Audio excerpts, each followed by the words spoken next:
নমস্কার, আমি তাপসী। তাপসী রান্নাঘরে সকলকে অনেক স্বাগত জানাই। চলে এসেছি আবার একটি সম্পূর্ণ নতুন রেসিপি নিয়ে। আর আজকের রেসিপি কফি কেক। খেতে কিন্তু ভীষণ ভালো লাগে। চলুন আজকে কিভাবে বানাই আমি সেটাই দেখাবো। তো এখানে একটা কাচের বোল নিয়েছি, তার মধ্যে নিয়েছি বড় একটা ছাঁকনি। এটা বানানোর জন্য আমি দিয়ে দিলাম 1 কাপ মতো ময়দা, 1/4 কাপ দিলাম গুঁড়ো, এখানে চিনি অবশ্যই গুঁড়ো চিনি ব্যবহার করবেন। এখানে দিয়ে দিলাম 1 চামচ বেকিং পাউডার, এখানে দিয়ে দিলাম 1/2 চামচ বেকিং সোডা।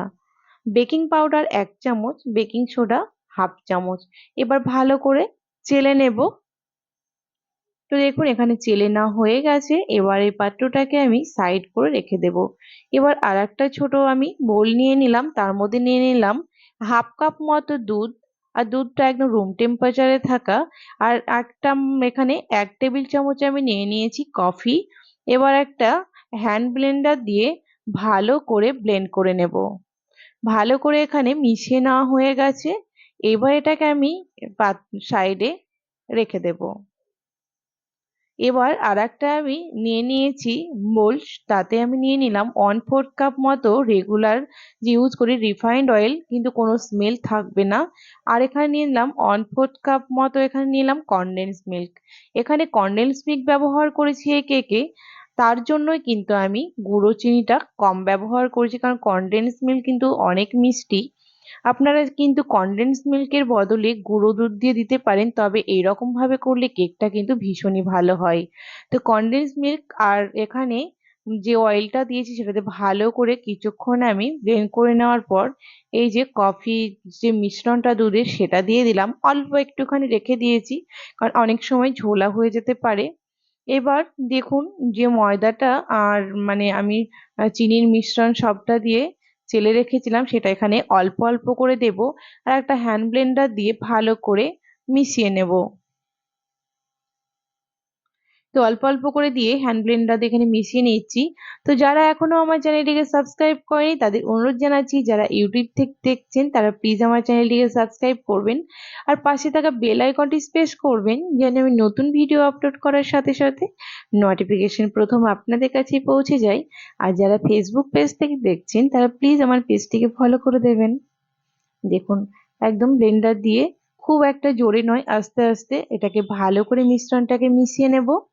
দেখুন আর যে একটুখানি কফির আর দুধের যে মিশ্রণটা রেখেছিলাম সেটাও আবার দিয়ে দিলাম। একদম পারফেক্ট। তাহলে এখানে 1 কাপ ময়দার জন্য 1/2 কাপ এখানে দুধটা লেগেছে। দেখুন একদম এখানে আমার ব্যাটারটা রেডি হয়ে গেছে। এইটা রেডি করতে করতে ওর দিকে আমি 10 মিনিট হলো আমি প্রি হিট করতে বসে দিয়েছি, যেটাতে আমি কেকটা বেক করব। আগেই একটা বাটির মধ্যে আমি অয়েল লাগানোর পর এখানে ময়দাটাকে দিয়ে দিয়েছিলাম। তো বাটিটাকে রেডি করে রেখেছিলাম। তো এখানে দেখুন ব্যাটারটা একটু উঁচু থেকে ঢালবেন যেন ব্যাটারটা খুব সুন্দরভাবে নিচে পড়ে।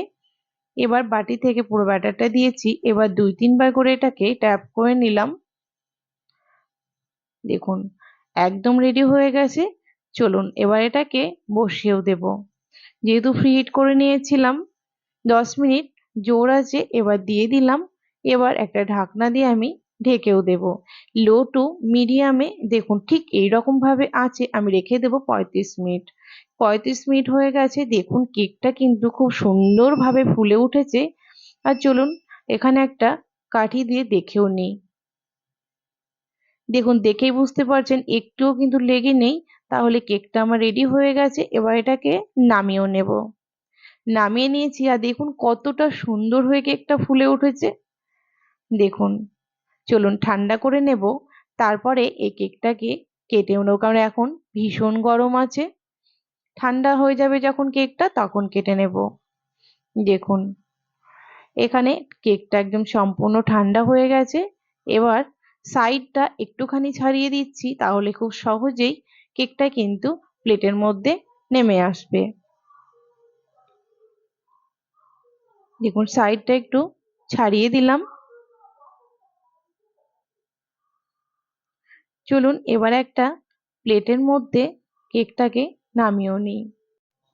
এবার একটা পাত্রের মধ্যে আমি নামিয়েও নিচ্ছি কেকটাকে। এই কেক খেতে কিন্তু ভীষণ ভালো লাগে। যেহেতু এখানে কোনো রকম আমি কিন্তু ডিম ব্যবহার করিনি, সম্পূর্ণ নিরামিষ। তো যে কেউ কিন্তু এরকম ভাবে বাড়িতে এরকম ভাবে কফি কেক বানিয়ে নিতে পারেন। যেহেতু এখানে কনডেন্স মিল্ক দেওয়া হয়েছে, যার জন্য কেকের টেস্টও কিন্তু ভীষণ ভালো লাগবে। তবে কারোর যদি কনডেন্স মিল্ক না থাকে, সেক্ষেত্রে কিন্তু গুঁড়ো দুধ ব্যবহার করবেন, তাহলেও কিন্তু বেশ ভালো লাগে। সেক্ষেত্রে চিনি গুঁড়োটা একটু বেশি দিতে হবে। তো চলুন একটা ছুরি দিয়ে আপনাদের আমি কেটেও দেখাই যে ভেতরটা কতটা সুন্দর ফ্লাফি হয়েছে। একটা ছুরি দিয়ে কাটতে গিয়ে বুঝতেই পারছেন কেকটা কতটা সুন্দর ফ্লাফি হয়েছে। তো আমার রেসিপি যদি আপনাদের ভালো লেগে থাকে তাহলে কিন্তু লাইক শেয়ার করতে ভুলবেন না। কমেন্টে কিন্তু আপনারা অবশ্যই জানাবেন এই কফি কেকের রেসিপি আপনাদের কেমন লেগেছে। ভালো লাগলে আপনারা এরকম ভাবে কফি কেক বাড়িতে বানিয়ে আমাকে সেটাও জানাবেন আপনাদের কেমন হয়েছিল। দেখুন কতটা সুন্দর আর কতটা ফ্লাফি হয়েছে। তো আজকের রেসিপি এই পর্যন্তই ছিল। দেখা হবে আবার একটি নতুন এপিসোডে, নতুন রেসিপি নিয়ে হাজির হয়ে যাব। আপনারা সকলেই ভালো থাকবেন, সুস্থ থাকবেন। ধন্যবাদ।